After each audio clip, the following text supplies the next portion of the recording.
Good evening to you. I'm Pearson Bowen. It appears that Barbadians have surrendered to the gun violence that has been plaguing the island recently. This concern from Barbados Ambassador to CARICOM Robert Bobby Morris, who was referring to a recent spate of murders in which several young men were fatally shot. Ambassador Morris says solutions must be found. We will never go, as some nations apparently have done, and sanction extrajudicial killings. The police set up their own thing and go and kill our vigilantes. But I am challenging you all now. The physical conversation. Be tough on me. Be tough on our country and tell me, what can we do about crime, drugs, and domestic violence to turn the tide? What message can we send to whomever we have to send it to that we can do better than that? Ambassador Morris was this week's guest speaker at the Democratic Labour Party's weekly lunchtime lecture, changing the format to what he described as a physical conversation. He says more of these types of talks are needed across Barbados, but he says those involved need to stay away from personal attacks and passing judgment on others. Because one thing you learn is that the older you get, the less you know. Fundamental. The older we get and the more we get to know about, the less we know about almost everything that we thought that we knew about. And that realities change very much. Today's truth and reality is not tomorrow's. And I always say to people, history, my history is not my destiny. My history is not my destiny. Your history is not your destiny unless you want it to be. But we have a chance not to change history, but we can always change our destiny. And the police are reporting significant progress as they probe the recent murder of 20-year-old Romario Yard of Bayville, St. Michael. They say a man is in custody assisting with the investigation. Yard was shot and taken to hospital by unknown men on August the 10th, but died the same day while being treated. Expect to hear more next month about government's plans for growing the economy by helping more local small businesses get much-needed access to financing and other incentives. Minister of Industry and Small Business Development, Donville Innes, says government will soon announce how it will be revamping legislation governing the sector while redefining small businesses in the local context. His comments came this morning as he toured the recently renovated Bridgetown flagship branch of Scotiabank. The first order of business when we meet on early September as a team around this issue will be to define micro business and define small business in the Barbadian context, to take a look at the range of incentives we are currently offering and to ask ourselves what additional incentives we can offer. In all of the mix, we need the bankers on board, because at the end of the day, with all the best ideas and you don't have access to the financing, it becomes somewhat irrelevant. Managing Director of Scotiabank Caribbean East, David Noel, is confident that small businesses will be one of the engines of economic growth to lift Barbados and the region from the prolonged economic slump. That's why the bank has raised its focus on financing for the sector. Small business customers have particular needs and challenges, and we are committed to coming up with more practical products and solutions for small business owners. Last year, for example, we revamped our Scotia Professional Plan with higher borrowing limits, more flexible repayment options, and up to 100% financing of equipment for qualifying business professionals. The ALS Ice Bucket Challenge has become a viral sensation across the U.S., raising more than $20 million in 3 weeks for Lou Gehrig's disease awareness. Here in Barbados, the challenge has been adopted and utilized to help the children of the Challinor Creative Arts and Training Center in St. Thomas. Ryan Broom reports. The Challinor Creative Arts and Training Center, formerly known as the Challinor School, celebrates 50 years of existence this year, but the need for funding for this important special needs institution is great. CEO Sharon Tate says the center depends mostly on donations to help maintain and run the 400-year-old plantation house in which it is housed. The reality is that we also work with a large number of the most profoundly disabled and poorest children in the country who, if we did not provide the services, would really not get any services at all. So we have academic services for children. We also provide rehabilitative, vocational, and residential for some of the older young men that live here. Ms. Tate thanked the center's care officer Sheldine Applewhite and entertainer Basil Yard, who started the challenge on the center's behalf. Basil said he was seeking no glory for himself, just to help the children who sometimes lack basic things. To those who actually came and donated money, as though anyone who follows my Facebook page, you will see that I make sure to put up pictures of the persons who are donating, even if they're donating on behalf of other persons. I'm thankful to you. Those who are coming to donate, I'm thankful to you, because it's one thing for me to have that dream and desire, but without you all, that's why it's a wee thing. I mean, I'm thankful to the praise that y'all are giving me, but it's only my dream and my idea. But without the general public, it couldn't have happened. So I'm thankful to those who stepped up to the cause to do this for the children. Vice Chair of the Center, Member of Parliament James Paul, said the Center's role is crucial since it helps families who simply have nowhere else to turn. While there have been efforts over the years to partially refurbish the center, the CEO estimates it would take over $1 million to fully refurbish it for the 80 students there. Ms. Tate accepted the challenge and called out Basil, some staff in the center, and yours truly to do a group challenge. I accepted, of course, and I'm calling out the entire CBC News and Sports departments, Director of News Michelle Arthur and Director of Sports Mark Seal. Meanwhile, Ms. Tate also encouraged persons interested in making donations to contact the center, while updates on the local challenge will be constantly posted by Basil before it winds up at the end of this month. Ready, boom! Ready, guys, let's go!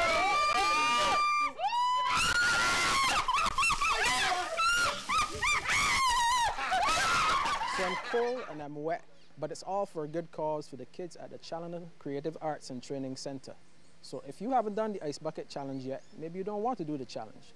Whether you do or not, make a donation. That's the most important thing. Ryan Broom, CBC News. Well done, Ryan. Efforts continue by the National Conservation Commission to rid the island's beaches of the sargassum seaweed. While reporting some success as the weed continues to wash up along our shores, General Manager of the NCC, Keith Neblett, tells CBC News his team is focusing on clearing tourist areas and others frequented by Barbadians. He says the NCC team has been working to clear River Bay, Skeets Bay and Long Bay of the sargassum seaweed. We started some work this week where we used some heavy equipment to clear it because it's built up. There's still a lot of it in the sand, in the surf.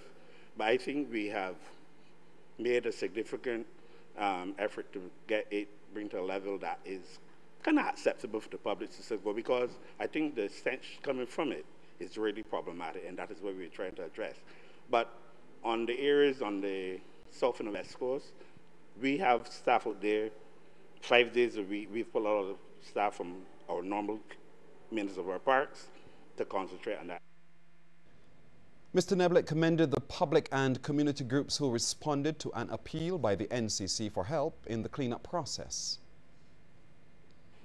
To date, we have about 10 or 12 groups who have actually started some work, and I think over the weekend there are probably another 4 or 5. So, I mean, we embrace the effort of the public, and we hope that they continue. I guarantee that it's still quite a bit out in the surf, and we're hoping that at least it can subside. The areas where there's still a lot is on the Barclays Park area down the East Coast at Bath, and we are at the point now trying to, I think, develop some piece of equipment, saying like a rake, and hopefully, I mean, we tried something at Long Bay yesterday. It didn't work as we would like, but hopefully we will make some adjustments to it. Barbados is to host over 200 delegates from 34 countries from Latin America and the Caribbean next month for the 22nd Inter-American Congress of Ministers and High-Level Authorities of Tourism. That meeting is slated for September the 3rd and 4th at the Hilton Hotel. Hosting the Congress, according to Parliamentary Secretary in the Ministry of Tourism and International Transport, Senator Irene Sandiford Garner, is a historic first for the island. Barbados is the first English-speaking country to host this Congress in 25 years. So you will imagine how important this is to us at this time. The Inter-American Congress of Ministers and High-Level Authorities was established in 1939, and it brings together ministers and authorities from the hemisphere, as well as representatives from the private sector and civil society. It is one of the oldest instruments for tourism cooperation, and it constitutes the principal forum for hemispheric dialogue and the formulation of tourism policy. It is time to move Barbados black belly sheep industry into an area of profitability. That's the view of Ina Harvey, the Inter-American Institute for Cooperation and Agriculture's representative in Barbados. Ms. Harvey says most of the key elements to do so are already in place. Speaking to the media after 3 years in Costa Rica at the IECA headquarters, she said apart from producing high-quality meat, local sheep also produce leather that can be exported. You would not believe the amount of work and research and documents that we already have. The ministry has done DNA profiling for our sheep. They have done nutrition studies. We have the Greenland station. We have plans for multiplier stocks and satellite farms, so that on the production side, we have to build that critical mass so that we have sheep to produce and to multiply and to keep the stock, to keep that DNA at a high level. And we have work going on with the various agencies. With reference to predial larceny, Ms. Harvey says it's high time the sector is fully policed. Until we develop a respect for agriculture and a respect for our farmers as the providers of our food and our health, then we will continue to take advantage of them. I have gone to Nicaragua and El Salvador on agro-tourism visits, and there are tourism police for rural tourism with jackets marked tourism police. Why don't we have agriculture police? The police have made a major drug haul. Close to 2,000 cannabis plants have been seized in 2 separate operations by lawmen in St. Philip and St. Andrew. The drug squad, supported by Special Services Unit and the Barbados Defence Force, went into Congo Bay yesterday, where they found 1,436 cannabis under cultivation hidden in bushy areas. Meanwhile, lawmen from Belle Plaine Station also conducted a drug eradication exercise in Turner's Hall yesterday. That's where 550 cannabis plants were discovered under cultivation, the tallest being 7 feet. Several persons are reportedly assisting with this seizure. We'll have more news ahead in just a moment, but first we want to hear from you on this question. Has Barbados given enough consideration to the money-earning potential of the black belly sheep? Text yes or no to short code 8111. The results at the end of the news.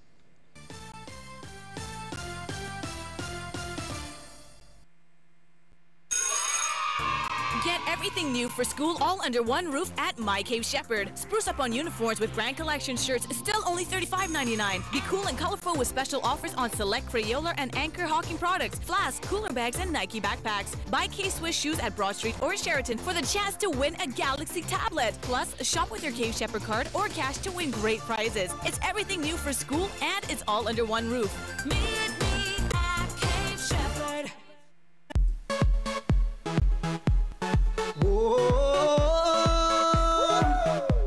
I'm happy. Now I'm gonna take my time. I'm happy. Enjoying myself with lime. I'm happy. Escape from reality. Yay! And let life take care of me. Whoa, we're just happy and smiling. Doing almost anything. Having fun and just living. Whoa, shopping, chilling, everything. Get happy this summer with Barbados' largest 4G network, now upgraded for island-wide coverage. Activate any prepaid or postpaid data plan for a chance to win $1,000 each week. Check out lime.com or in-store for details. You just got into a car accident. Now you have to fix it and you don't have a cent. Don't worry, be happy. Your home got flooded out and you've lost it all, and chances to recover start to look very small. Don't worry, Don't worry. Be happy. Want to live the worry-free life today? Call us at Beacon or log on to beacon.co.tt. Beacon Insurance. Switched on.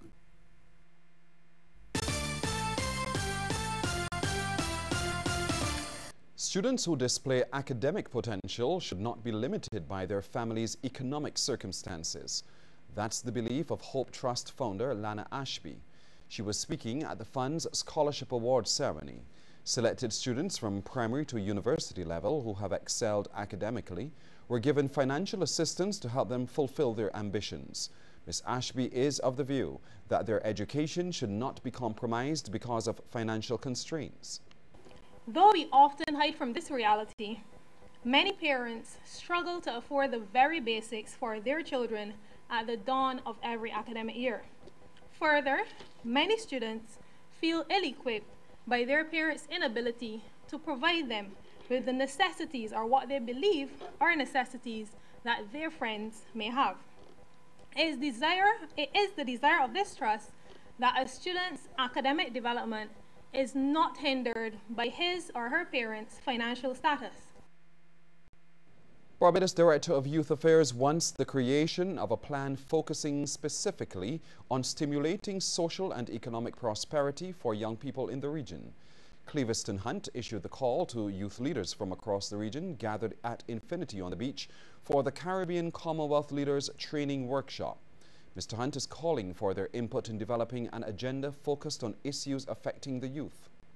A central part of the change has to be around how do we overcome the traditional attitudes to youth development, and how do we advance new arguments or rethink in our approach that promotes social and economic advancement of our young people.